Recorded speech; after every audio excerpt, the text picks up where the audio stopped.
আজকে আব্বা বিয়ের কথা বুঝে নাই লাগবে। শালির সাওয়াল নিয়ে তো মহা সমস্যা আছে ভাই। কেন ভাই? খালি বিয়া বিয়া বিয়া করতেই আছে। ব্যাপার? এখনো ছোট ওকে কিভাবে বিয়ে দিব? আরো বড় হলে বিয়ে দেবো। এই যে খালি সাও চলে আসে, আর কি করবো বলেন? এখন বেলা 10টা বাজে, বেলা 1টার ভিতরে আমার বিয়ে দাও। লে দিরে ভাই সব কথা। এখন 10টা বাজে 1টার মধ্যে একাই বিয়ে কিভাবে দিব? কত কিছু বুঝি না বাড়া, আমাকে বেলা 1টার ভিতরে বিয়ে দাও। বাবা শুনো বাবা, আমি বলি বিয়ে করতে হলে বড় হতে হবে। তুমি আগে উৎসাহ তুটো, তারপরে বিয়ে করো। না, আমাকে এখনই বিয়ে দাও। আচ্ছা তুই আর একটু বড় হ, বড় হলে বিয়ে দিব। আগে একটু উৎসাহ তুটো, উঠলে বিয়ে দিয়ে না। হ্যাঁ। আব্বা, এটা আমি উইসা তুলে গেছি, এখন আমাকে বিয়ে দাও। এই যে হাই হাই হাই সর্বনাশ হয়েছে, তুই ওখানে উঠছিস কেন রে? তুমি তো বললেন আমাকে উইসা তুলতে, উইসা তুটা লাগবে, তাই তো আমি উইসা তুলিছি। এখন আমাকে বিয়ে দাও, না দিলে এর থেকে আমি লাভ মেরে মরে যাবো।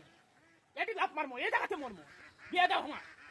হাই হাই সেই উচা লয়, তুই নামে তুই আজকেই বিয়া দিব। 1টার মধ্যেই বিয়া দিব। তুই নামে বাবা নামে পড়ে যা। তাহলে আমি নামছি, আমাকে বিয়ে দাও। বিয়ে কিন্তু তুমি আমাকে দিবেন, না দিলে কিন্তু এখনো নামিনি। তাড়াতাড়ি বিয়ে দাও। আমি এখন নামে কেন? যদি বিয়ে না দাও তাহলে কিন্তু এবার কার এটি মরবো না, আমি যা টাওয়ারের বুথে লাভ মারবো।